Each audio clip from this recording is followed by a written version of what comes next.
Yo, that is a part, and we're live, but that is a part that I hate is that like whenever we get on here before the show, I want to talk about it, but I'm like, bro, let me just go live because the gym might be dropped and it's not going to be on air. Hey guys, welcome to the Superherocuts show where we talk about things Marvel, DC, and Star Wars. This is episode number 90. We're 10 episodes away from 100, which is crazy that we've done 90 episodes. Jerry, how are you doing, my dog? I'm good, bro. How are you? Good, man. Just happy to be on a pod on a Monday. I'm ready to get into these topics. We got some good stuff. Just bro, it's as a fan, it's been good, man. Getting stuff like Penguin, which we're going to get right into. It's making my Sundays greater, bro, because I know it's just man. And shout out to Matt Reeves for this show. Obviously I was a doubter. I was proven wrong. And I'm glad I'm wrong, dude. I mean, you were right, and I hate to say that, but you're right, and I'm really enjoying this show. Always right, always right. Yeah. Hey guys, look, 2024, man, I've been getting cooked, and yeah. And you know what I love about it? What? The harder you disagree with me, the harder you take the L. Yeah, man. I mean, yeah. So I ain't gonna lie. Yeah, I have been getting cooked online or by you on the show the past six months. But it's fine, bro, because there's gonna come a time where the pendulum, and then you're gonna hear it. Look, I know you don't believe in that, but I don't know about that. There's a time where you're not going to be humble, and then there's a time where Steve Hayes is gonna hop on that wave. Yeah. Listen. If I take the L, don't be humble. It's funny. I was actually going to post, but I didn't want to get in the way of posting about the podcast. But I was going to post like, don't let them tell you to be humble, because people only tell you to be humble if you're winning and it bothers them. That's when people tell you, oh, you should be humble. And the people who tell you to be humble are not humble. Yeah. There comes a time where you have to be a savage, Yeah. And I think that being humble is in different aspects of life. So like when it comes to family, it's a whole different vibe. You know what I mean? But that's different. Yeah, exactly. But when it comes to work and stuff like that, you gotta show out, man. You gotta show out. The bet, like Jordan's never humble, LeBron's not humble, and Steve Jobs wasn't humble. Elon Musk isn't humble. Like the greatest aren't humble. I'm not even going to go into politicians, but that speaks for itself too. Yep. Oh yeah. I mean, to be in that space, you have to be a little nuts, right? So you have to have, or not even nuts, but you have to have a certain, pride, for sure. 100%. All right.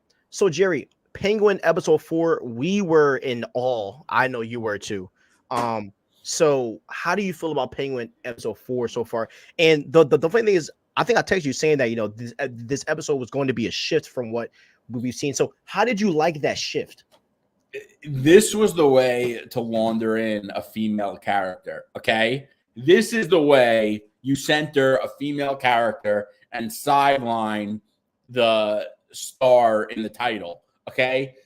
And by the way, everybody was losing their mind over how great Kristen Milioti, I hope I'm pronouncing it right, was in the show. And the girl's gorgeous, and she absolutely crushed it. And it's funny because, I saw all the people who were like, I saw someone who threw a temper tantrum that people were that Paul Atreides was resonating with fans. He was like, and you know who I'm talking about, the kid that always bites my content.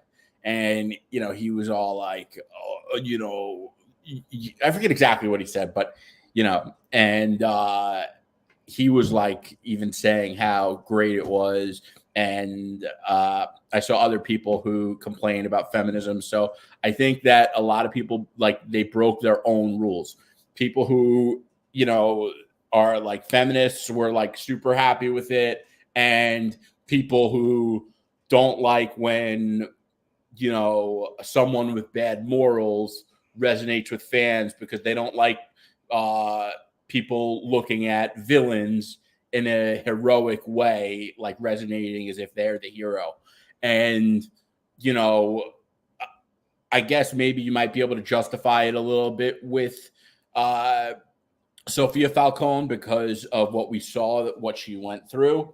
But she did murder like 10 people. That was pretty savage. And I loved it. Listen, I'm not one of those people, okay? Villains resonate with me all the time, and I don't feel ashamed to say it. I'm not like, it doesn't make me feel any less about myself. And listen, I'm probably a real feminist because I believe that women and men should have equal rights, whereas, whatever. But listen, I thought she was great. And yeah, I did miss Penguin a little bit for the full hour. Like, it was kind of like annoying not seeing him, but he's going to come back strong in the next episode. But listen, I don't think the Oscars likes, or this would be Emmys, all the award shows, they don't like superhero stuff. They hate it. Okay. I don't know if you've noticed, but our favorite genre doesn't do well when it comes to awards.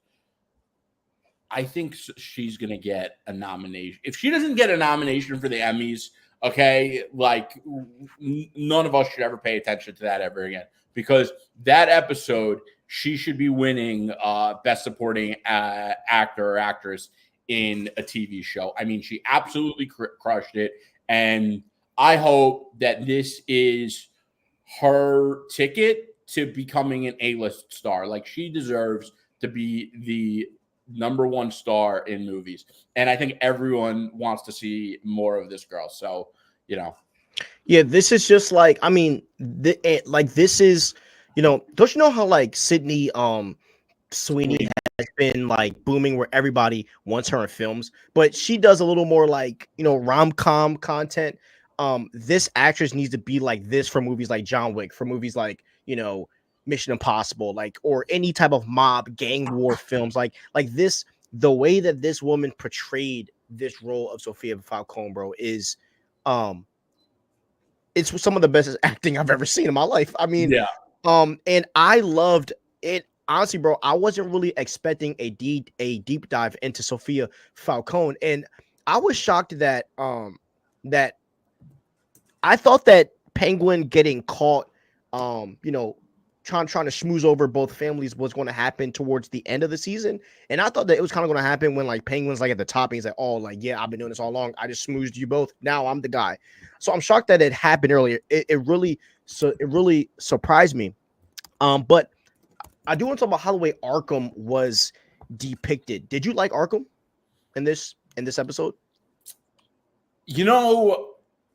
I thought it was fine. I think it served its purpose. Like, I'm sure I'm not the only one that would like to see more of Arkham, but I don't think it was the right place and time to tour Arkham. But I think everyone wants to see more of Arkham. I think they were going to do an Arkham series, and it got canned at some point. But supposedly there are other spin-offs or Reeves-verse universe entries coming. So we'll see if it's I think and I also saw James Gunn said something completely separate of that, which was there are a lot of things still in development that might not ever see the light of day, like and I think he was saying specifically, like, it all depends on how the scripts turn out, and if they don't turn out great, like, we might abandon the project. And I don't think he said it in that detail, but I think that's what he was getting at. It was somewhere on social media. I think it was responding to someone's comment. And, I think that's probably the case with the Reeves-verse, because James Gunn's the guy running the show. The Arkham script probably came across his desk, and he was like, yeah, that's not happening. Yeah. And the other thing I love in this episode, is when she first was in Gotham, right? You can tell she's trying to hold on to herself mentally. But when she meets with Al, and Al's like, yeah, like, this trial is not going to court or whatever, you can see that she realized that she's cooked, and she finally broke. And that scene of her killing Magpie was just savage, bro. The way she freaking hit her with the freaking lunch thing and then just bashed her head down and down and down, boom, boom, boom.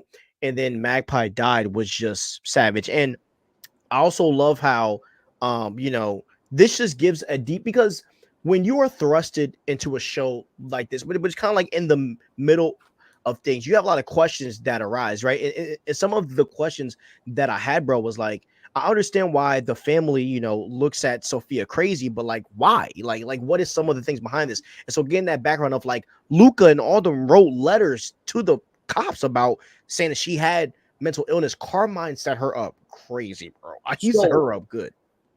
I took that a different way. I took that, number one, like I always say, I'm not humble. I don't want to be humble. I think that is for softies. But, I will say, I think I have and growing up, I never bit my tongue. And I think there's two things in life that taught me how to bite my tongue. And I'm really fortunate to have had those experiences. I'm not going to get into what they are. You either have them or you don't.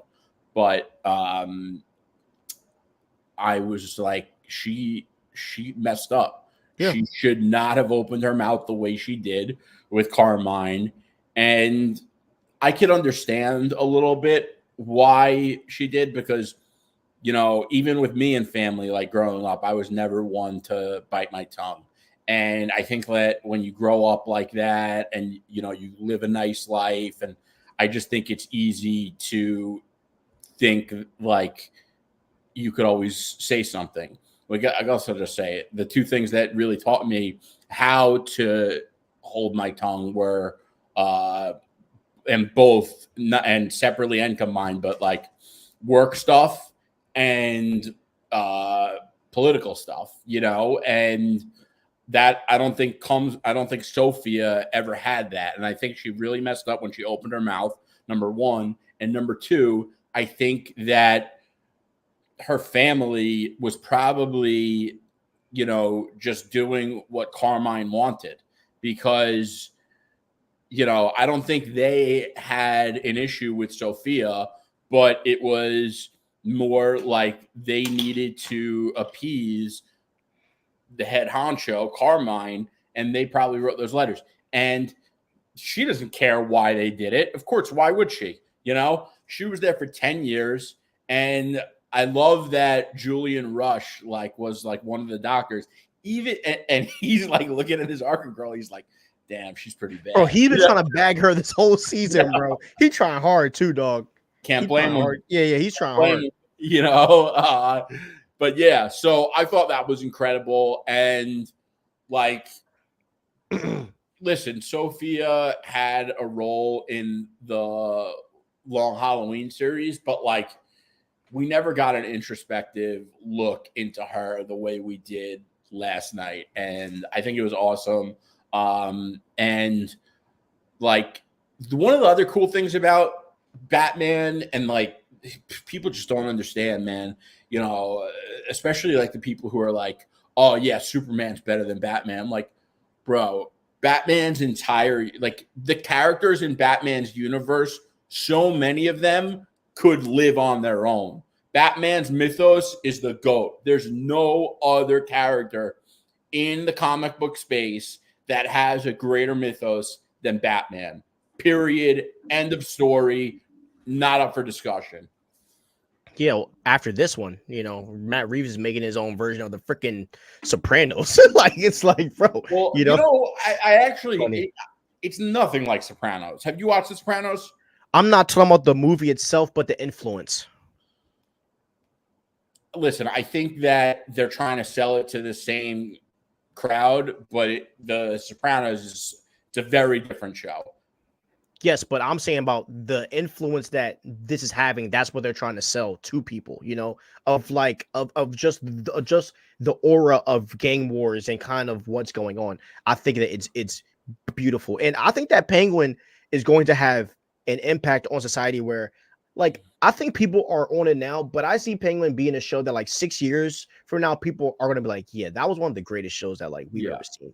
You know what sucks is I don't know that we're going to get a season 2 because the problem with a show like this getting a season 2 is that by the time say they make a season 2, by the time season 2 comes out, Oz could be dead. Like, the problem is that the Batman part 2 has to come out, and where the story's going, the Penguin is not going to be the head of the power vacuum anymore. And the other thing, is that clip that I posted, like that, I was like, whoever did that edit was so good, because they even made this guy's limp look gangster. Okay. Like, it made me want to walk around with a fucking limp. Oh, man. Stupid. That was funny. Yeah. Yeah. Hilarious. Yeah, I got a lip now. Yeah, right. Yeah, he's a sad bro. Penguin's a savage. And but this was a really smart move to kind of give us a deep dive on Sophia. And it's perfect because fans are like simping for her, which is such a smart move. And whoever behind the scenes called that is a great idea. But yeah, this episode was amazing, and just the ending when she takes, and I'm like, if you have watched enough films and shows, you knew the second Sophia took Carla's daughter to that greenhouse that something was about to happen. You knew it. Yeah. I am surprised that Johnny V though didn't get killed. Why do you think she kept Johnny? Maybe for operations and power, because she's probably planning to face off against Oz, and she's going to need some help, I think she probably obviously wishes Alberto was around, even though he's a putz. Like, Alberto, which one was he the killer in? I forget if he was the killer in, I don't think he was the killer. I think that they changed it in the animated. I think the animated made Alberto the killer, but the comic, he wasn't. And then I'm pretty sure, which is in the sequel, Dark Victory, Sophia is the killer. And I forget who it is in Haunted Night, which is the third. And now, obviously, the fourth one is taking place right now, The Longest Halloween. If you haven't read them and you're into comics, or you want to get into comics, it's a great Batman book to start with. It's called The Long Halloween. It's a mystery story, and they'll tell you the Batman was based on a number of comics. The biggest comic, the comic that had the most inspiration on it, and it was pretty much like the entire story was taken from it, is The Long Halloween. It's a classic. I've never met someone that hasn't loved it. But yeah, also, like, props to them for not trying to play to like the social trends, and they didn't like nerf Sophia. They didn't like give her like some, they didn't make her give some monologue like they did with Sam Wilson in The Falcon and the Winter Soldier.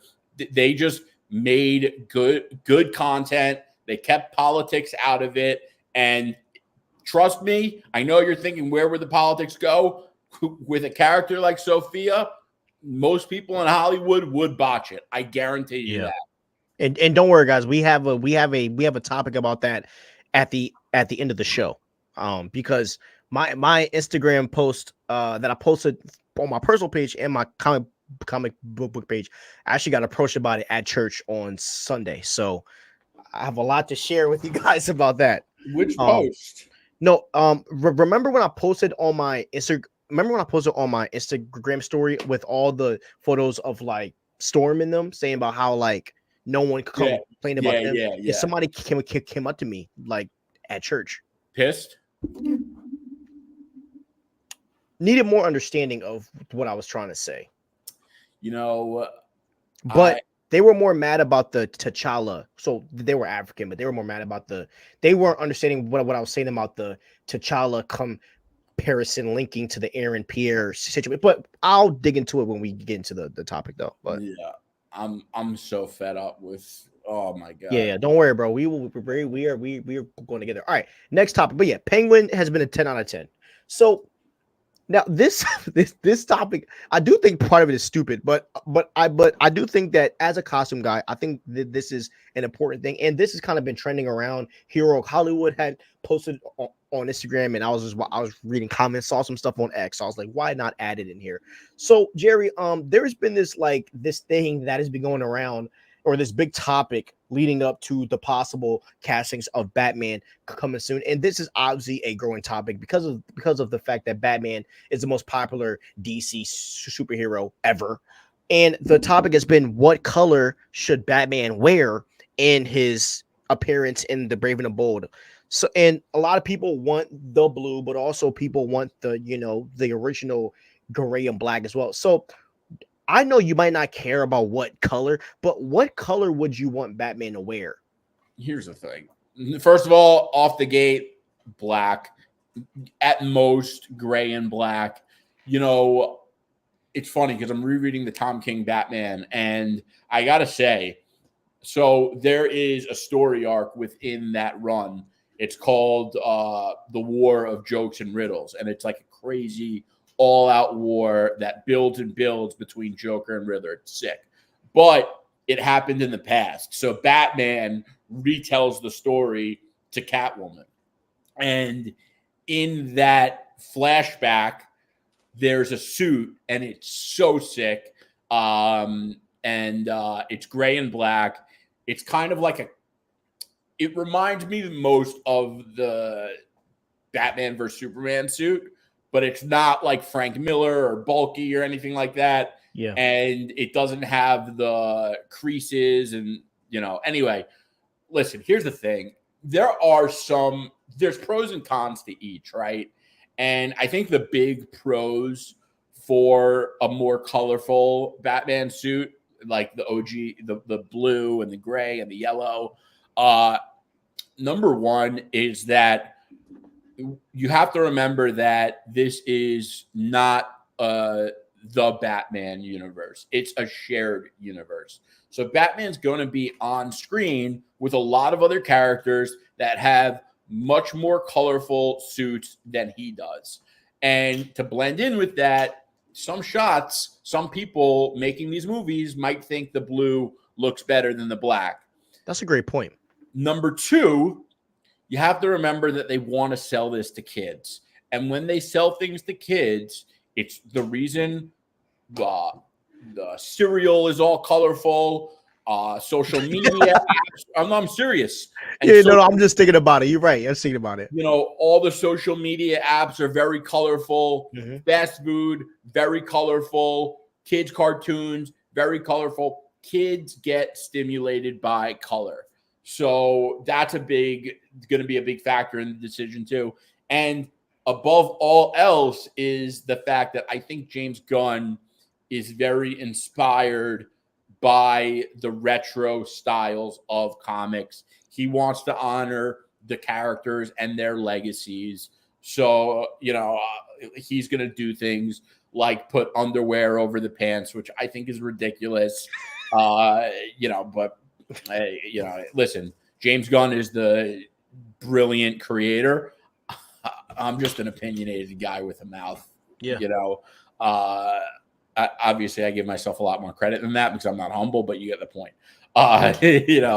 So yeah, I know some people are going to be like, oh, well, Snyder did the black suit. Yeah, but Snyder also color graded his stuff very dark.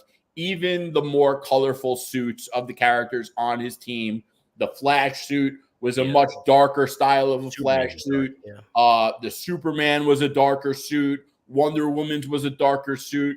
And, I'm sure when they have that conversation, there are going to be some people that are like, maybe that was part of the reason this didn't work so well with kids or something like that. So I prefer the black. I don't really care about the rest of the reasons. I think the black is better, and you could do the colors and everything else on the other guys, but keep Batman black. If I, had a gun to my head today and I had to make a bet, I'm going to make a bet that they go with a gray suit with colorful accents.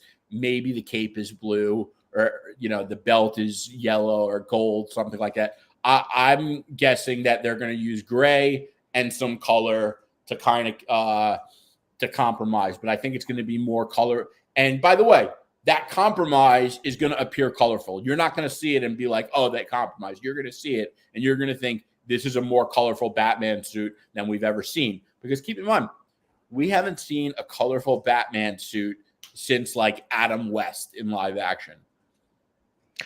So if Andy Muschietti is going to direct this film, which I don't know how real that is, just being real. Like I just don't know how. Confirmed? James Gunn did not confirm it, but Deadline did. So I don't. But that was when DC was first announced, bro. Things could change, you know. And so I don't know how confirmed it is. But but in the Flash movie, Batman did wear the gray and blue. Now it was a little more of a navy blue, and the suit sucked, but horrible. Yeah, the suit sucked, but yeah, exactly. The colors look super cool. Now, I have seen great cases for the black and blue suit, and Jerry, you honestly surprised me with your take. That was actually a really great take. I'm not even trying to you know, but it like I was shocked that you gave that in depth of a take, but it is you, so I should have expected that. But I think that the gray and black is the best color combo ever created. But I want to see a bunch of different variations of the suit, you know, kind of like how in the animated Batman shows, like sometimes when when Batman's in the extreme cold going up against, you know, Jerry's most hated villain of all time, Mr. Freeze, you know, Batman wears an all white suit, you know, like I want to see different variations of suits. And I think that with the DCU, we are going to get a bunch of different colors. As I said, I do think gray and black is where it is going to start. But I would love to see like the black and gray with the gold lining around the Batman emblem, like we see. I think that's Rebirth, right? I just sent you a picture of it because Rebirth, by the way, one of the sleeper details on the Rebirth suit is under the cape is purple. By the way, for those of you that don't know, the first ever Batman suit from like the 1920s, or I think it was 1927, or am I just getting confused with issue number 27? But whatever it was, Batman had purple gloves. So purple is a Batman color. And that's hard. By the way, wait till you see the 0 year suit for that story that's coming up on your radar. The 0 year suit is bad A. I'm going to send you that too, actually. Shoot it over, bro. Shoot it over, man. Yeah. You know, but bro, the Rebirth suit is a great. I think that's actually the best option because that's what I like. You get the colors. It's gray and black, but it has the right accents. 100%. And that's why I think that. That's why I think that like you can never go like you could never go wrong with gray and blue, you know, and with just a regular gray and black with the gold lining around the Batman emblem. I love that idea. But you know, but if you do a second Batman movie, give them the gray and blue.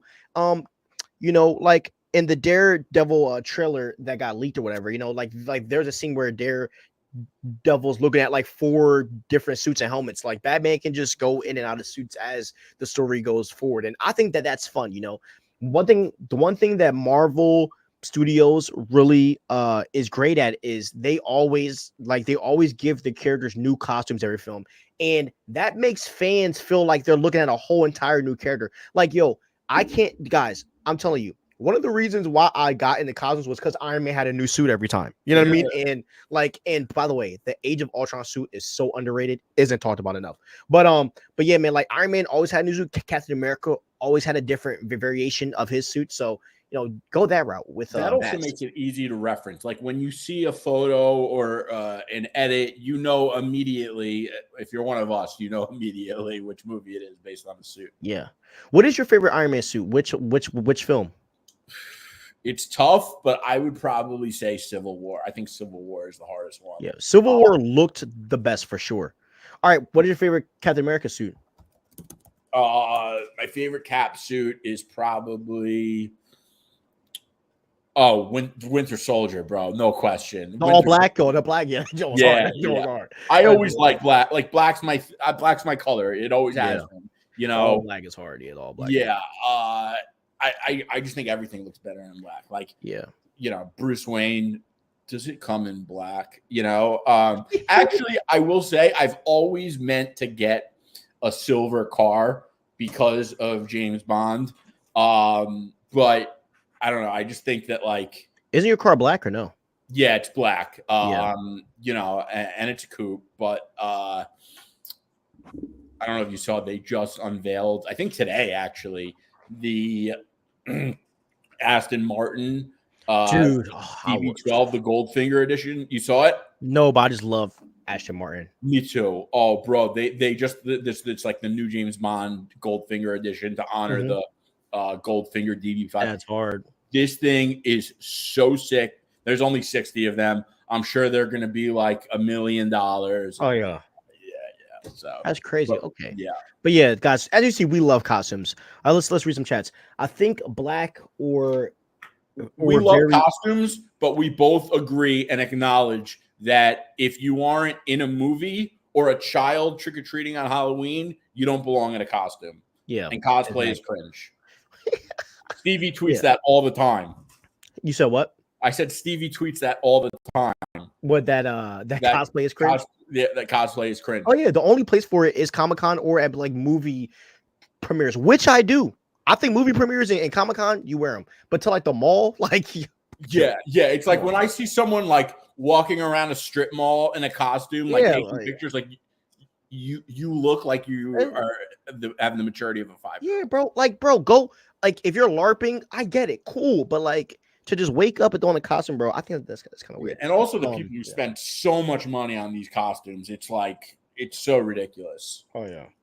Okay, I think black or very dark navy blue, or what we see in Batman the animated series where the suit is black, but there's a shade of blue in the nightlight. That might be it too, where the suit is black, but there's a shade. But if he's going off of the animated Justice League, I think it's just gonna be black and gray for right now. Why not both? Batman should wear black.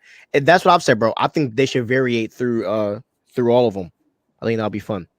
Superherocuts question: if the script for Batman and Wonder Woman are not 100%, do you believe James Gunn will cancel these projects? No, because Batman and W Dubs are going to be the center of this universe, and there's no DCU without Batman and Wonder Woman. Like these two are like they're a part of the core 5 or 6. So these two have to be in there. I just think that, and I said this to Jerry, I think earlier today, that I just don't think he's announced a Batman casting, because if he announced a Batman casting, it would take all the attention off of Superman. Like also it really would.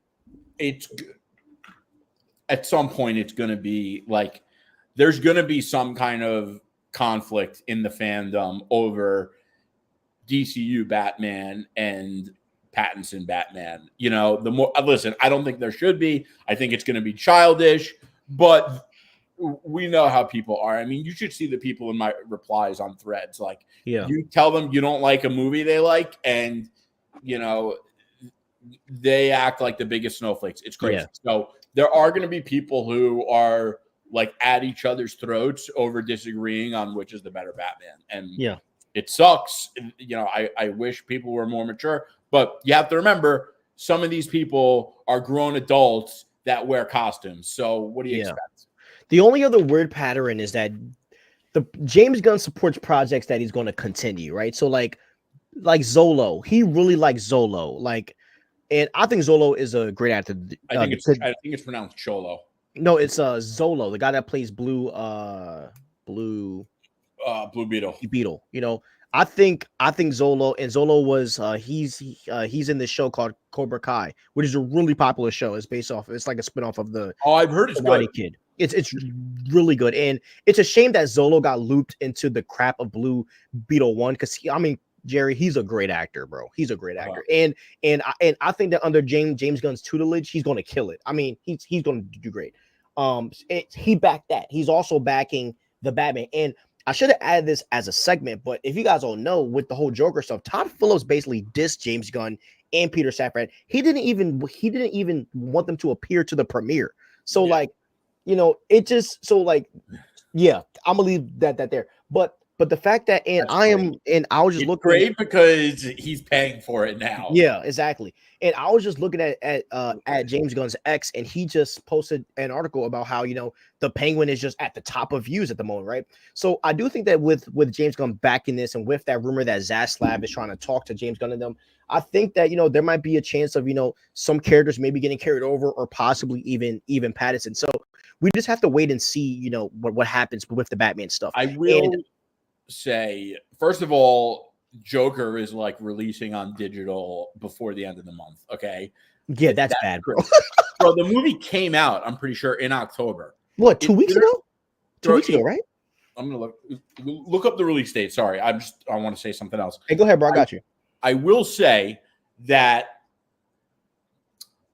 with the high frequency, meaning so frequently, all these movies performing so badly and bombing in the box office, the new trend is going to be, and it's already started with bringing RDJ back as Dr. Doom.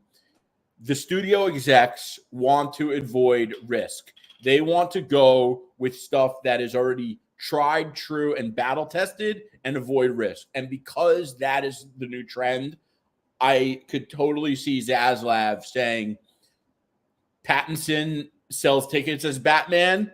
It works. People love that movie. Let's have him do the DCU. I think he's going to run into some conflict because the deal was with Matt Reeves that he gets to do his own thing with regardless of what shared universe they end up deciding to do. He didn't want any part in that. So I think there's probably who knows? I mean, Zaslav is the CEO, so but it's tough. That's a big word to go back on. Like, that would set, like, other directors would see that as a bad precedent to work with WB.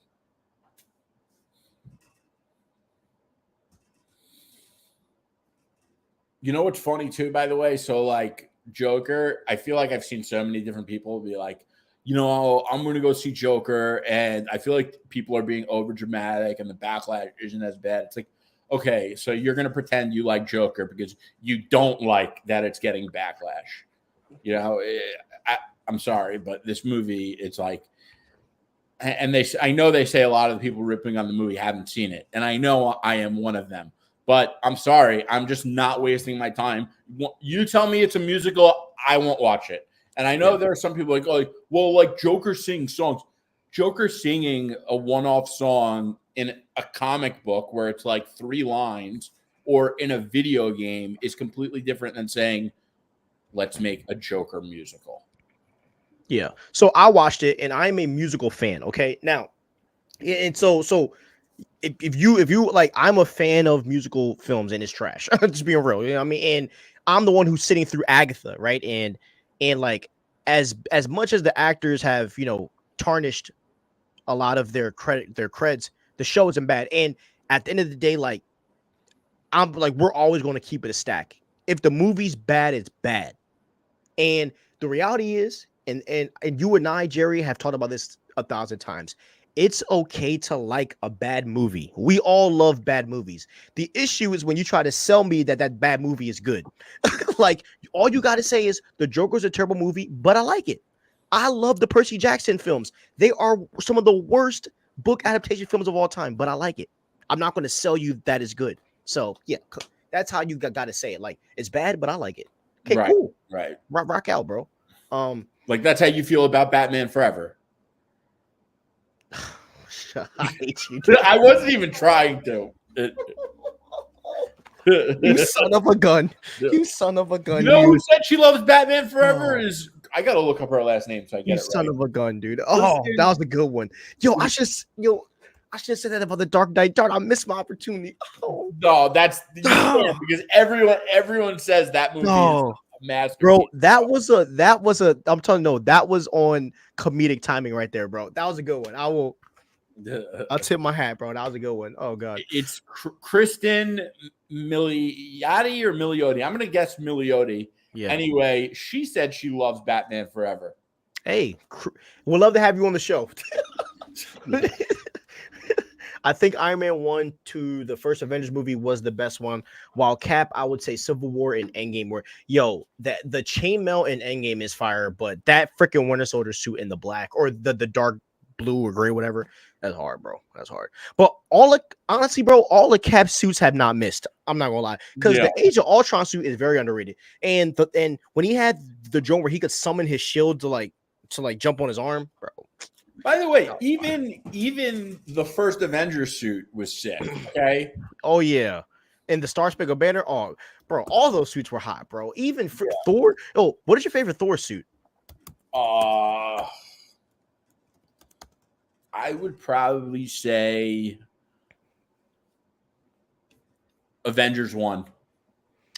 I like the Dark World suit too, man. I think the Dark World suit is very overlooked. Let me see the Dark World.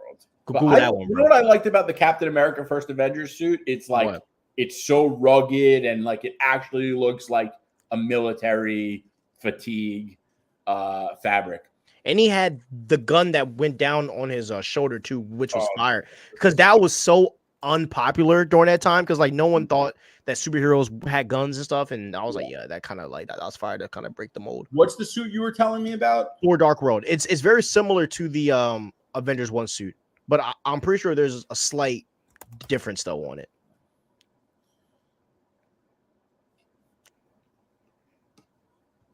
Yeah, it's definitely nice, but it's not as good, I don't think. Okay. Yeah. What I do miss is the silver arms that Thor has. Those are fire. I really miss the silver sleeves. Those are fire. Oh, yeah, agree. Nothing beats those sleeves. All right. When do you think we will see the DCU Wonder Woman? James Gunn debunked a statement saying Wonder Woman won't be in the first 3 years of the DCU, and Gunn said that's not true. Well, James Gunn does have a mascara show. That's different because that's that old. I got to clear some things up on this because I hate when people do this. So the mascara is coming out, yeah, and someone said, and the mascara takes place like hundreds or thousands of years. Oh, so it's old before the DCU that we're going to be entering, and I wish I remember the exact argument, but basically we were talking about how, the DCU pre-exists our entry into it. So like Batman and Superman could already exist. But saying Batman, Superman, Green Lantern already exist is a completely different thing than the mascara, because that is hundreds or thousands of years before. It's not the same thing, and it's such a disingenuous argument, but that's where we're at. We have a bunch of morons in our fandom that make these stupid arguments, and it's like they're just such a waste of time. And it's like, who cares? Honestly, who cares? Yeah, so when do I think we'll see her, man? I honestly don't have an answer to any of it because James Gunn is so random with these castings, so I just have no idea. And I would just say this, like the pattern that I've been seeing is when you see the rumors start to swirl around from the leakers and the trades, that's when we're going to find out. Because with the whole Aaron Pierre and the Kyle thing, it was just the leakers going crazy. James Gunn didn't say a word, and then a big announcement came. So that's when I would say. But I do think that like after this Green Lantern announcements, I think they're all going to hold until after Superman's done. And depending on what happens with the Batman castings, I think that's going to wait until after until the Batman 2 is out. And with Wonder Woman, maybe that announcement could come at Comic-Con next year. I mean, I don't know. We'll see. With it's crazy because they could easily hold off on the Batman casting until Superman, because Superman, 100%. That's like half a year away. It's crazy. I can't believe that we're 6 months. Well, a little more than 6. We're probably 8, 9, but still, we're like 8, 9 months out from Superman and Fantastic Four. Bro, we have 2025 is going to be a busy year for us. We have like a 4-year back-to-back. Or sorry, we have a 4-film back-to-back. We're getting Captain America: Brave New World, And then we're getting Thunderbolts. And then we're getting freaking what's it called? As you said, then we're getting Superman, and we're getting freaking then we're getting the freaking Fantastic Four. Like, bro, it's just it's gonna be a fun year, my brother. It's gonna be a fun year. Wow. Yeah, man. I'm really excited for Superman though. All right. But yeah, so I mean the DCU, I think we will see her. I don't know. I really don't know. Like I Hungry Almighty, I think we can have an answer after seeing Superman. I think Superman is going to show us where they're going to go. You know what I mean? And I have yet to see a trailer. I have no answers. What do you consider to be DC core characters? In my opinion, their biggest characters are Bat, Supes, Dubs, Flash, GL, and Titans. But I have a friend who says Aquaman is more important than Green Lantern, which I heavily disagree. I think Aquaman and Green Lantern are equally as important. I disagree. I would say Green Lantern is more important, and I do not agree. I think Flash is probably the biggest one that hasn't been announced yet, and I don't know. I feel like we're going to see a couple movies before we're even talking about Flash. They have to save some big characters for later, and it just seems like that's going to happen to Flash. Very rarely are people talking about Flash. The only conversation I see people having is whether they prefer it's going to be Barry or Wally. It seems like a lot of people really want Wally. I'm not particularly tied to either of them. I think both are great. But yeah, we'll see. I don't know. The MCU didn't have Spider-Man for a long time, and it worked. So yeah, I would love Justice League 1 to not have Aquaman, and I would love for when we get introduced to Aquaman, he's already the King of Atlantis. You really think Aquaman's more important than Green Lantern? I think they're equally as important. I didn't say more. Like I think they hold equal importance to the team because he's the freaking king of the sea. I mean, and like you're having the leader of a whole world basically like involved on your team. I think that's very important. But like the Green Lantern is space and the galaxy. Yeah, but I'm thinking more of like to the Justice League team, not necessarily the space. Like I think to the Justice League team, like Aquaman is equally as important as Green. Like I feel like you could swap out either one and it would be fine. Like, you know what I mean? That's just my opinion. Yeah. But I would love to see Aquaman already established. I don't want another Aquaman origin story. That movie would not sell. Just being honest. We've already seen it. It's like yeah. I'm good. A lot of the Cobra Kai cast can pass off as actors that could play the Teen Titans. I haven't really seen the whole cast. One more thing, I will say, I'm confident that Green Lantern comics sell way better than Aquaman. Like I've heard the guy that runs my local shop joke about how like nobody buys Aquaman comics. Oh yeah, I mean, who would want to read Aquaman? Like Aquaman is cooler with the JL, and that's it. Like on his own, he's kind of useless. Not useless, but it's not like I'm not going out of my way to buy Aquaman comics. Yeah, you know what I mean? And they should be cool. Like Aquaman should be a cool character. Like, but Marvel has done such a better job with Namor, but they also don't use Namor enough. Do you know what I would have done if I was Marvel, if I was DC Comics? What? After Aquaman hit $1 billion, like the actual film, I would have rebranded him to look like Momoa in the comics. Oh, yeah. I don't know about that. That's what I would have did because I mean, not saying that it would have sold more, but it would have been a little more appealing because it's someone that they've already seen on screen, and that people forget, bro. Aquaman did numbers, bro. I sometimes I just forget that movie did a freaking $1 billion. That was crazy. Yeah, I can't believe that movie did $1 billion. That was wild. That's crazy. Yeah, bro. All right. If Pattinson were to be the main DCU Batman, I think the best way is to do a soft reboot. Basically acknowledge that the Batman Part 1 and Part 2 are canon, but you don't need to watch them to understand it. 100%. I mean, there would have to be a small reboot just to make it more fantastical, but I do think that the darkness of Gotham could still stay because, like, and I'm reading a lot of Scott Snyder now, right? Like Gotham compared to the world is like a whole different place, and I would like to keep that, if that makes sense. You know, they could. I don't think they need to.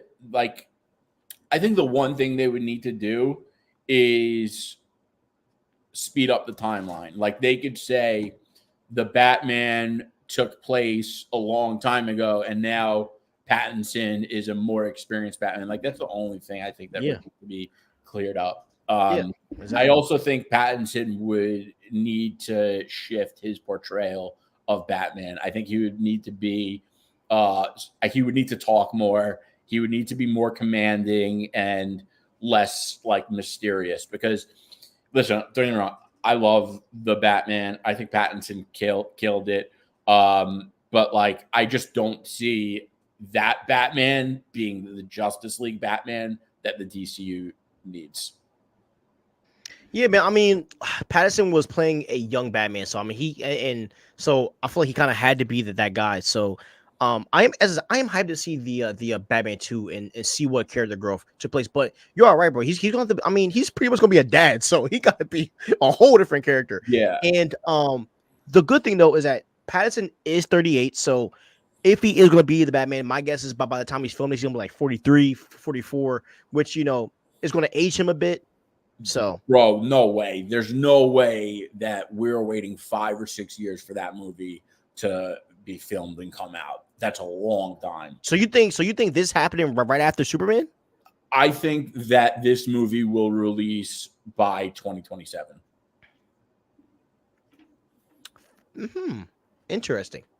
Interesting point. Okay.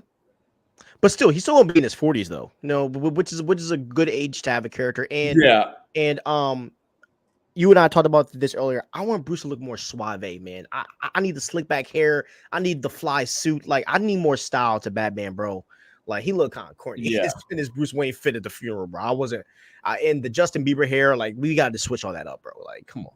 And Matt Reeves, I trust that he'll give us the growth. You know, Christian Bale's Bruce Wayne is undefeated, hands down. He's the best Bruce we've ever seen. Probably the best Bruce we will ever see. He's like Bruce Wayne Christian Bale's Bruce Wayne for me. Christian Bale to me is like Toby. That's the way that I view him. You know, Christian Bale probably could have done a great James Bond. He could have. He's that great of an actor. He is that great. I told you, he's my I think he is the second greatest actor of our time. Who's your number one again? Number one, and I would say Christian Bale's my favorite, by the way. But like, from an objective standpoint, Leo, I mean, you just can't top him. That kid, I mean, just every movie he does is like next level. And there's and I know I make this point a lot when I talk about like why Mr. Freeze is bad. And there's a reason creators don't choose Mr. Freeze. And there's a reason the best directors, all of them, have wanted or made movies with Leo. Yeah. And Christian Bale, by the way. So, have you seen Django Unchained? Oh, dude. Of course. That movie is one of his best performances of all time, bro. That joint is nuts, bro. Yeah. Go to movie. So good. Okay, next topic. I wanted to talk to you about this because this shocks me, bro. This really like sent me far. So I want to read this quote from Lupita. She plays Nakia in Black Panther. I'm listening. I'm just grabbing a drink from my fridge. You're good. So she said this. She says that Marvel was shaking a little in their boots when Black Panther neared its release date. And she said this: there was a lot of fear, definitely from the executives. Then the trailer dropped and we were like, what? This is huge. I remember we were in a group chat. We were sharing memes and saying, look at how the world is responding. So the first part of the question that I wanted to ask you, like, with you thinking about, the time that Black Panther dropped, do you think that the executives were stupid for thinking that this was going to flop? 100%. Like, I just think that the cards were aligned at the time for that movie to cross the $1 billion mark like it did. like diversity and representation were the topic of like everything. Marvel was putting out banger after banger. Superhero movies were, they're big now, but like at that time, the mediocre projects wasn't the issue, So I just think that, like, I don't know, I just think it was the perfect movie for the time it came out. Like, people forget that a lot of stars have to align for a movie to be as successful as crossing $1 billion. And a movie being amazing on its own doesn't win $1 billion at the box office. There's a lot of other factors that go into it. And some of the biggest ones are the world that movie is released to at the time of its release. Yeah. And I think that absolutely helped Black Panther succeed. What was your reaction when you first walked out of seeing that? Oh man, I was just like, I loved it. And at the time I didn't really read comics, so I didn't know much about T'Challa. But I just remember thinking like, this guy's like James Bond. Like that's what I thought. And I love that, and I don't think that most fans would see that movie and think that, because it's not like on the nose. But when you think about T'Challa as a character and you think about some of the things that he does, like the espionage and the missions, when he went spying in the jungle in the beginning. Oh, then that scene was fire, bro. When he went to the casino, his sister doing the gadgets like you, and I think his personality is a lot like James Bond's also. So, obviously not identical, but that's what I loved about him. And, also the action, the setting, like the visuals were just chef's kiss. Yeah. So were you a Killmonger fan? So I actually remember. So I thought he did a great job.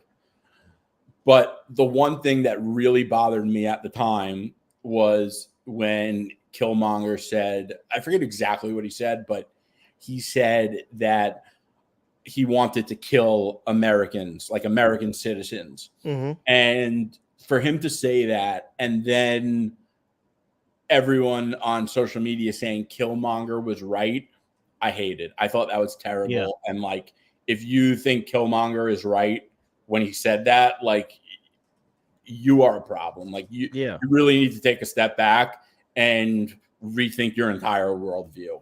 Exactly. Listen, he's a villain and a character in a movie, and Michael B. Jordan did an amazing job playing him.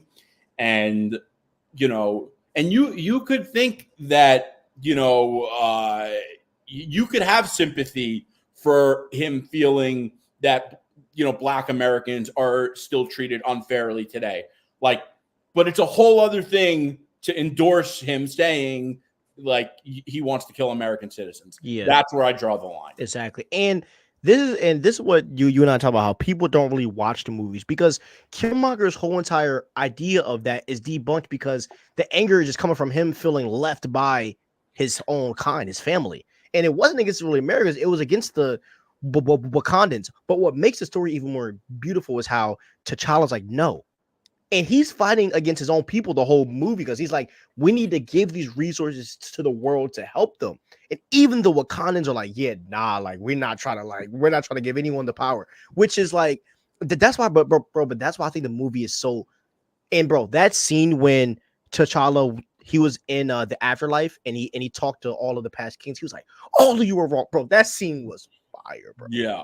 Oh man, what a freaking great movie. And then last thing, the final battle is so fire too. When they both had on the suits, criticizing it, I loved it. Like, yeah, I don't bro, know how that's hard. That was so sick with the train, and like when he, overlooked all of Wakanda, like that was cool, dude. All of it. Oh, he died, that was fire. Yeah, and it's such a shame that he passed. Like, and I know obviously I want the T'Challa recast, but I obviously know like how great Chadwick was, because he was a generational talent. Yeah, bro. And he let everyone shine. You know what I mean? Like Michael B. Jordan, bro. And then he was unhinged, bro. Because I thought he was gonna kill Shuri for a second, bro. I really thought he was, bro. Like you didn't know what would happen with that man. Oh, with Killmonger? Yeah. Yeah. And then T'Challa crashed out and just lost. And yeah. But anyways, okay, now let's get into the next topic. So Venom 3. So the director was talking about Null, and he said that Venom: The Last Dance will serve as the beginning of Null's story, and the King of Black is way too powerful for a one and done. So, how do you feel about Null? You know, kind of taking more steps to be more included in, you know, most likely the MCU stories and also in Sony, about him kind of being the main big bag for the Spider-Man universe as a whole. So the more I think about it, the more I like it. First of all, King in Black, dope story. Number one. Number two, there are not that many of the great Spider-Man villains that we haven't seen yet in live action. I think the one that they really need to do is Kraven. They probably don't want to do Kraven because the Sony spinoff, you know, listen, I love Sony, but sucks that that's kind of if that's the way it's going down, that really sucks. I love Kraven. I always felt like he is a great character for live action. But I also could still recognize that the Kraven's Last Hunt story is so overrated.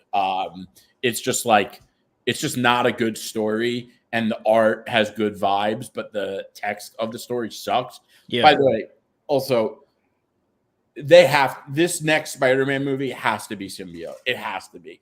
They could, even though Marvel would totally do it, they could not throw away the tease that they did in Venom 2, Let There Be Carnage, in the post-credits, and the Spider-Man No Way Home post-credits. Oh, yeah. Both of those movies teased Venom. And I actually talked about this. I didn't talk about it, but like I DM'd them about it, and like we had like one or two back and forths. But, you know, Cultured Nerd was like, he was saying that they're going to like potentially tease that symbiote was just a little symbiote and it's really no. I think that Tom Hardy has to be in it in some way, shape, or form. I think that, like, first of all, certainty is the thing right now. And if they're talking about bringing Zendaya back, which I don't think they should, we talked about that last week. You know, part of No Way Home was saying goodbye. That was Peter kind of, you know, grabbing his cojones and growing up. And New York style, baby. And you can't go back on it. So if you didn't want the consequences of that decision, you shouldn't have made that decision.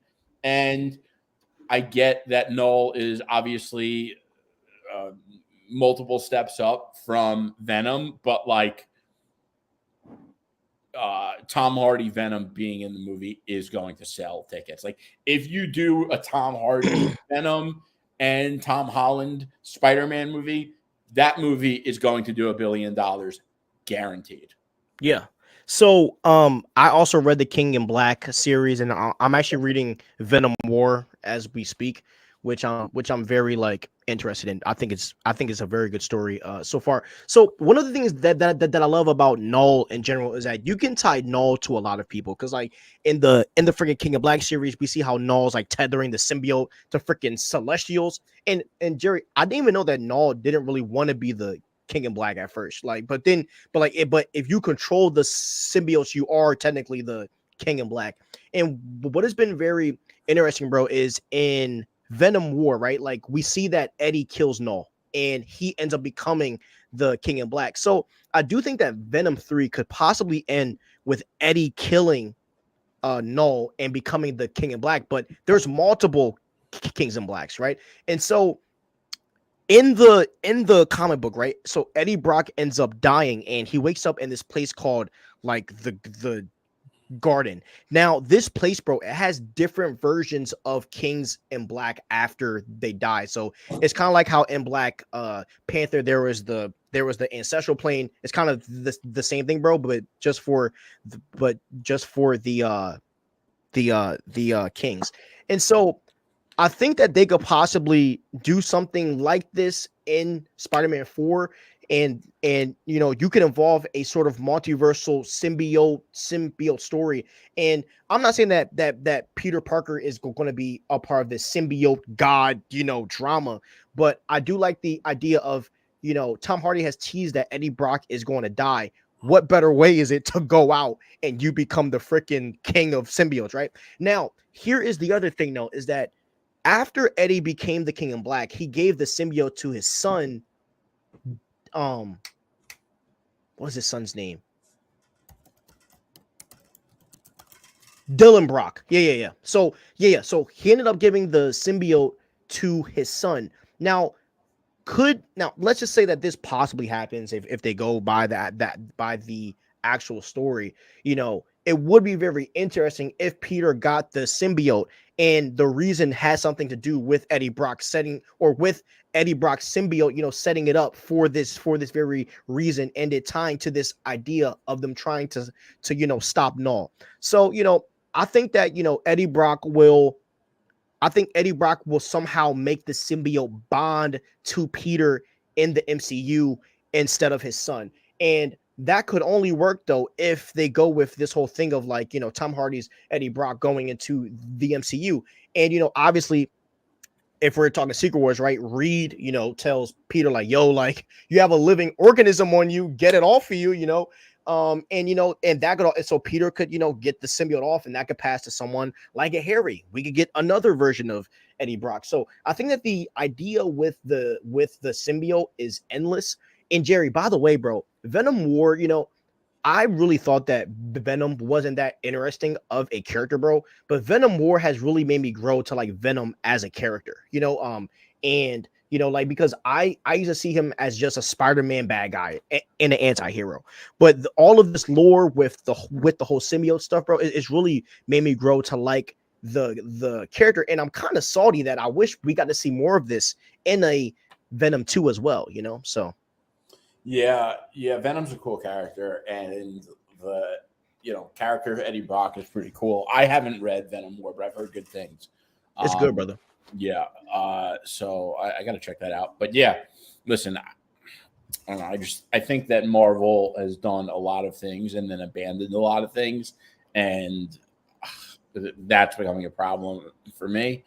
So I just don't like the idea of abandoning what they literally teased the crossover in 2 separate movies. They have to do it, bro. You have to. And it isn't like Tom Hardy. It isn't like he sucks as an actor. You know, Tom Hardy is an A-list actor in our society. So use him. Use him. You know what I mean? You say that like you don't think he's a good actor. I didn't say that.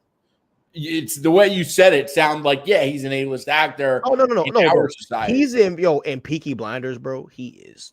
Yeah, dude, bro. He's the dude. No, I'm a big fan of Tom Hardy, and I will argue that if you made Tom Hardy's Bane fantastical, it would have been goated. But anyways, I thought he did a great job as Bane. I'm just gonna say it. Oh, with what he was given, he was great. But I think that, like, if you go fantastical Bane, bro, bring Tom Hardy back. That's just my opinion, huh? With the Venom. Yeah. I mean the Venom, like Bane's Venom, not Venom. Yeah, heck yeah, bro. Yeah. Because I like Tom Hardy's voice. It just, I don't know. I just like the voice of the man. I don't know. I don't know. I for some reason, and don't forget, like, I do think the Dark Knight is trash, but I love the mask that he has. It gives me like, it gives me Shredder vibes, you know, because I used to be afraid of the freaking Shredder, bro, from Teenage Mutant Ninja Turtles. I used to be scared of him.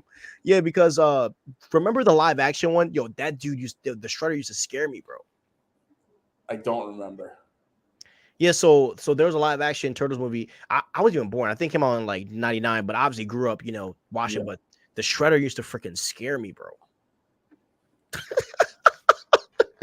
Like, I used to cry, bro, whenever he popped up in the scene. Bro, and my dad was like, "Stop being a wuss, bro. Grow some balls, man. Grow up." Same thing. My dad yeah, my pops used to roast me, bro, whenever I used to cry. He's like, "Bro, man up, dog. No, that's funny. That's funny." But all right. So Daredevil Born Again. So there's been some good news about this. So Daredevil Born Again will have more mature and gritty tones than the Netflix series. The runtime of each episode is an hour. There are several cameos. There is a funeral in in the first episodes, and the first screenings were very, very positive. So look, Daredevil Born Again is, I mean, the show got gutted and redone, and to be honest, like I was a little scared about, like how this was going to turn out. And I am happy, because the trailer got leaked at Comic-Con, and also it got leaked at D23 as well. And so all from all that we've seen, it looks amazing. And I'm excited for March 2025 to be watching this show finally, because Daredevil is the greatest superhero comic book film or comic book show of all time. And to hear that the first screenings are well, to hear that is grittier than Netflix, it just makes you imagine, like, what is going to be happening in this film. And I also love that Marvel didn't pinch on the run times. 1 hour long episode for each one. Sign me up. Thank God. And Daredevil is like, he's just one of the best. Like all his stories, all his comics, they're all so good. And I just can't wait to have him in the MCU. And like this show coming back, that show is goated. It is so good. I agree, bro. And they're bringing that Foggy and the whole crew, Punisher. Oh my God. Yeah. And I mean, if they're having more cameos, I wonder who's going to be in it, bro. Yeah. Who knows? By the way, I would love Iron Fist to be done the right way. I love Iron Fist. I think Iron Fist is cool. I do too. I actually liked the show. I thought the show was pretty good. How would you feel if they started Iron Fist as a teenager instead of an adult?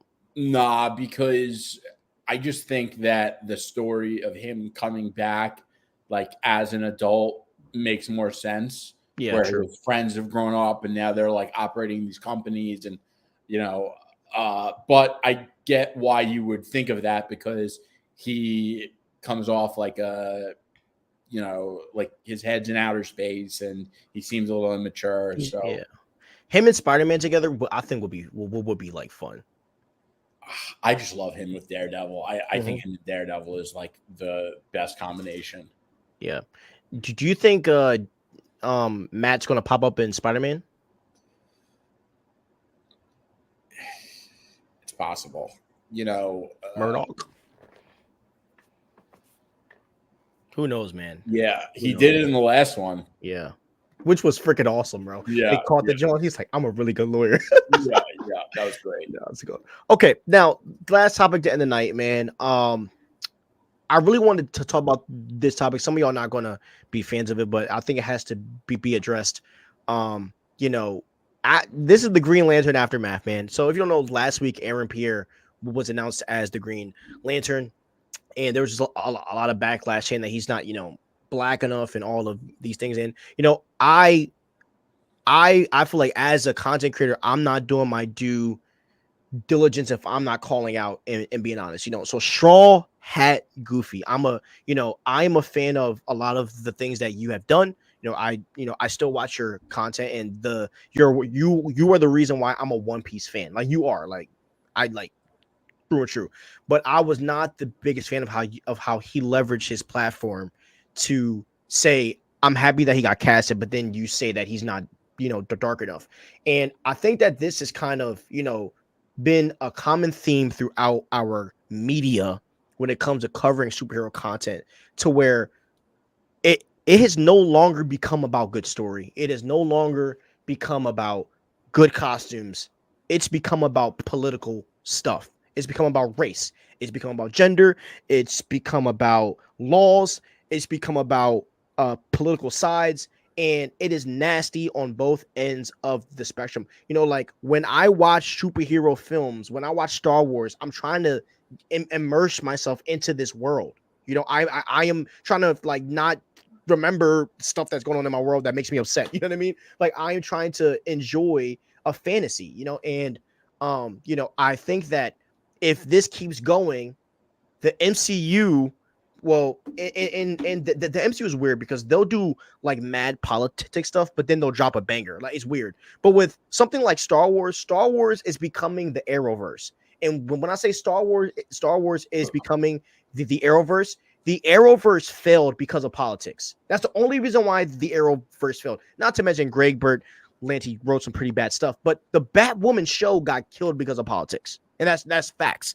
And almost every show in the Arrowverse got political towards the end of the seasons, even Arrow. So I am just very upset at how franchises that we grew up to love, that I as a kid, characters that I looked up to, are being tarnished. So yeah, that's just where I'm at, man. And I think that this is destroying the pureness that I think superheroes had. I think a lot of people went to, superheroes and Star Wars and Lord of the Rings and James Bond and all of these things because they were offering us a different view of the world. That is not like something that we see now. So Jerry, do you have anything to share? Yeah, it's just like, listen, I feel like it's one side. Well, I guess both sides have their complaints about things. But I think, like, at least from the Hollywood side, the creator side, it feels very one-sided. And then there's one side that kind of reacts to that. And then there's one side that, like, basically gets everything their way. And then they still complain about things. And, don't get me wrong, both sides can push it. And I think with this, though, like, I don't know, it's just sad. Like, this guy got like the role of a lifetime, and he's got to deal with people saying his skin tone isn't like the right skin. It just feels ridiculous to me. And I don't know. I think that, like, I think rightfully so. Like I said, they wanted to have, Black American representation in the Justice League. So, that's probably why they picked Jon Stewart. And I think, like, that's a good thing. And I think, like, we should just be happy about that. And then there's people who are like, oh, well, it's not the right. It's just like, and I don't, what? I forget it. That's all I want to say. Yeah. But what this also says, bro, and this is my other fear. If they reacted like that over Aaron, imagine what they're going to do about T'Challa when he gets recasted. That's what I am afraid of. Because T'Challa is a character that needs to be recast. There's no way you can work around this. Whether if it's the son growing up or not, you need a T'Challa. And so, Jerry, I think it's a greater fear of that. And the reality is, the more political it gets, the more actors are not going to sign on. There's a reason why a lot of dudes didn't want to play Hal Jordan. There's a lot of reasons why, and so, yeah, it's just something to really, really think about. It's funny you say that about T'Challa, because I was just thinking, like, eventually that's going to be recasted, hopefully sooner than later. But you have to think that actors, they might be intimidated to take that, for a number of reasons. But the main one is they have big shoes to fill. Chadwick did an amazing job, and that's what you're going to be compared against. So, they already have a lot to deal with. It's a big role. And it's, like, sad that actors have to deal with, like, oh, you're not the right skin tone. And, like, especially if you're, like, Black and you probably have experiences with racism, to, like, then be told from, people who are your own. I don't know, that would aggravate me. If that yeah. It's wild. And it's gone so bad to the fact that Marvel can't even honor their own characters. Kevin Feige wasn't able to do Sabra the way that he wants because of how vile our society has been. Like this kind of stuff is nasty. Is that true that they're removing her Israeli heritage? You said what? Did they say they're removing her Israeli heritage? They're not removing it, but they're not going. But I'm pretty sure there's an article coming out that they're not going to really touch on it as hard. That's terrible. That, like, you see what I'm saying? I will be so pissed, especially for, like, a company like Disney, who goes out of their way for, like, every minority except when it comes to Jews. Like, that I would lose my mind. And, like, but nothing wrong with Israel. Like, I stand on that, and I don't think they're in the wrong for defending themselves, and they shouldn't be erasing a character's Israeli heritage because people want to pretend Israel's the bad guy. Exactly. And, bro, here is the weird thing, though, is that, and I know it was an executive move because that was not how they had it at first. So, right. And so yeah, man. So but I say all of that to say, guys, that look, you can disagree with me in politics. I could care less because we're not here to talk politics. But right. the main, but not a political show. Exactly. But the main topic, but the main thing that we are trying to say is that when it gets political, it ruins the core of why we love this. You know, we love this. We love this fantasy. So, well, what I like is when we say, what I don't like is when we say keep politics out of the comic book genre, and then you always have those she'll say things like Cap, the Winter Soldier had political elements. It's different to make a story that has, that's about like government corruption and control than make a show that stokes the flames of the political divisiveness in our country today. That's what we're saying. We don't want divisive politics in our entertainment. That's what we're saying. And also, just to correct them, Hunger Almighty, what you got to say is Winter Soldier is dealing with the politics of its world, though. Like, it's dealing with the politics of the MCU, not the politics of what we deal with. You know what I mean? Right. And that's what makes good movies. Like Mission Impossible, it's all about the politics of their world, bro. Like, it has nothing to do with what we got. James Bond, the politics of its own world. You know what I mean? Like, why do you think people like James Bond? Because it's ridiculous stuff that could maybe be real, but like no one's ever thought of it. I mean, that's why people love stuff like Bond and Ethan Hunt and and all of those types of characters. So we want to see the content honored, man. And I gotta say to the people who are like, oh well, Star Wars has always been political. Yeah, if you say that to defend divisive politics being injected into entertainment, then you are supporting this country's divisiveness. Like, that's not a good thing to me. And I'm tired of people defending it because I'm tired of the divisiveness. Like, it's just so ridiculous. Because nothing was better than when we got to unite during Endgame, Infinity War. Like, I mean, that was the core of fandom right there. And we want to bring that back. So, and that's why we do this show. Look, Jerry and I come from two different lives, bro. But we had this one thing that we both loved, which has made this dude one of my best friends in my life. Thanks. You know what I'm saying? Because we both love this thing. Now we're brothers. We're family now. You know what I'm saying? And that's what comic book movies do. And that's one of the reasons why we have this channel, is to preserve that thing that makes it pure. So anyways, so before we get off, I just want to ask you a few questions, bro. What comics are you reading right now? Like, give us just some stuff that you're like digging into comic book wise. I'm reading Batman, Tom King, rereading it just because it's been a while since I first read it. So, it's sick. It's so good. And I'm also reading Flash Rebirth for the first time. I've actually never read it. It's supposed to be really good. It's like when Barry Allen came back. I think I'm like 2 or 3 issues in on that. But I'm also, the current comics that I'm reading are Ultimate Spider-Man, The Ultimates, which unfortunately started to get a little divisive. I think I sent you some stuff from that. Yeah, yes, you did. Yeah, so yes, you did. I'm reading Amazing Spider-Man. I'm reading current Avengers and Green Lantern.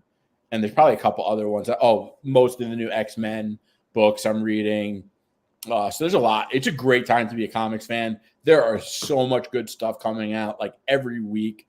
There's like multiple books. I mean, and just to have like the Ultimate Universe going on with the new Absolute Universe, like I really do think we are living in the greatest time for comics right now. So I saw this comic panel on TikTok, and I don't know what comic it is, so don't cite me. You might know, but basically, Reed Richards was flipping out on Magneto because he messed up the magnetic plates on the Earth, and Magneto. Reed Richards flipped out on Magneto? Yeah, because it was some story and apparently I was reading the comments. They said that the story sucked, but this was the only like good part. But basically, Magneto like ruined like the magnetic plates on the Earth, right? And then Reed said something like, I want to give you the grace that Professor X did or something. And then Cyclops says, he's not here. So you're going to pay. and Cyclops kills Magneto. Now, the question that I have is that in character for a guy like Cyclops to do something like that? So Cyclops could have outbursts of anger for sure, but that it seems a little crazy. And I just looked it up. It was in the Ultimates. So the Ultimates, not the Ultimates, sorry, but the Ultimate Universe, the first Ultimate Universe, and it happened in 2007. So, yeah, I don't want to say it's out of character for Cyclops to have like an angry outburst like that, but to kill someone, it's probably been a couple times where he's done that, but that one is like a bit over the top. Okay. Now, another thing, right? So with this idea of, a Val Zod project possibly happen where Michael B. Jordan might play Val Zod, should that happen in the DCU or should that be an Elseworlds project? Michael B. Jordan play Val Zod. Yeah, like because rumors going around because he signed a big deal about like 2 years ago with Dub B, and everybody's saying that, he might be cracking down on Val Zod. Like, if that happens, would you want that in our DCU or an Elseworlds project? Elseworlds. Like, I just think you want to do Superman right. You don't split the spotlight like that. 100%. I would love that. I mean, he would crush it as Val Zod. I feel like this has been a rumor for a long time, but people say it's confirmed. Yeah, I think you do Elseworlds, and I think that it would serve both Michael B. Jordan's Val Zod project and David Corenswet's Superman best, and they would be able both of those movies and universes would be able to reach their peak potential if they weren't crossover. Yeah.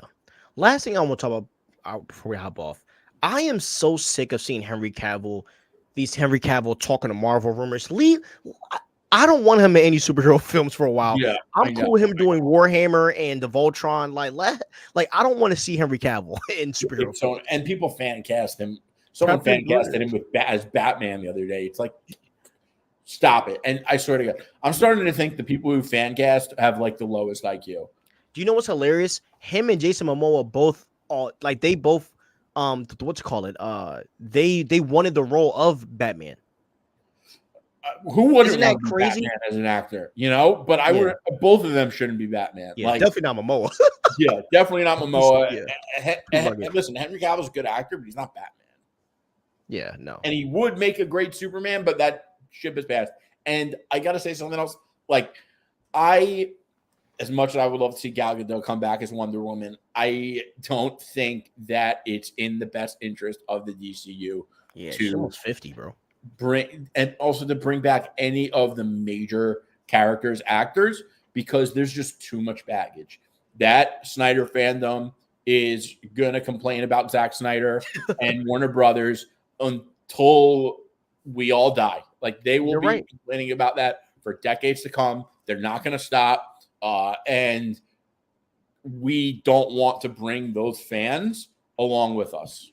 Also, please stop the Henry Cavill Cyclops fan arts. Oh God, I haven't even seen that, but that's yeah. The only character I will accept is Wolverine. That's it. That's the only character I'll accept. Yeah, that at least makes sense. Yeah, he looked cool too as Wolverine. He did as Logan. So, have you ever seen V for Vendetta? I've heard that movie. Wait, hold on. So good. It is so. Who's in it? Natalie Portman, and I don't know who plays V. V is the main character. Bro, it's like one of the best movies. 2005? Yeah. I remember seeing it in theaters when I was in high school. You got to watch this movie. It's based on a comic book, but it is so good. So good. Check that out. And it's all about a corrupt government. And this guy V basically backlashes on them. And is he like Zorro type guy? Kind of looks like him, I guess, but no, it's okay. It's like, I forget, like, they're kind of like communist and they live under lockdown. The government lies to them. Everything's propaganda. Everything's fake. And they're like, and this guy V for Vendetta just basically says, fuck you, and like everything on their ass. It is crazy. Oh It's my such a God. good movie, bro. Oh my God. It's got to be on some streaming service somewhere. I'm gonna check. Yeah, it definitely is. Definitely is. And you know, but there's a lot about it. Like there's the philosophical angle, and it's obviously about very heavily political for About Their World. And like people are like, oh, V for Vendetta was always political. Yeah. But you know what it wasn't about? It wasn't about dividing Americans in 2024. Okay. Facts. You know, Okay, cool. All right, yeah. bets. So, all right, we're going to end here, guys. We're going to be going live tomorrow on our other channel, Fantasy Cuts, our first podcast. Oh, we are doing tomorrow. Yeah. Spectrum. Yeah. So I said Fantasy. Sorry, on Spectrum Cuts. Sorry, bad habit. We're going live on our second channel, Spectrum Cuts. So many topics that's over there. I mean, but the main topic is going to be James Bond because a lot of people have a lot of questions about who's going to be cast as James Bond. So why not bring the YouTube's biggest James Bond expert, which is Jerry? I think he's the world's leading guy on James Bond, and I think he's the guy. So we are going to be talking a lot about that. We're going to be touching some Harry Potter stuff, just Outer Banks. Like there's Outer Banks apparently dropped a new season, so I want to hear how excited he is about that. So, on Spectrum Cuts, we cover everything. So it's gonna get like everything.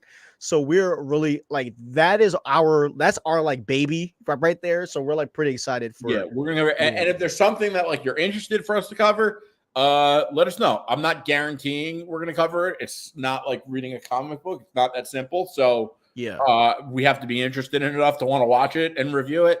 But if there's something you're interested in and you like our show, chances are it's something that we're gonna want to watch also. And we're going to cover everything. So we're covering TV shows, movies, anything that is not Marvel, DC, or Star Wars, you're going to see on Spectrum Cuts. Yep. So, all right, guys, we hope you have a great night and peace out. And remember, guys, we are streaming on Thursday as well. So we will see y'all in a few days. 8:45 p.m. tomorrow, Tuesday, and Thursday back here on Superherocuts. And we have a special guest for you guys that we think you all will enjoy. So peace out, y'all. Be safe. Peace.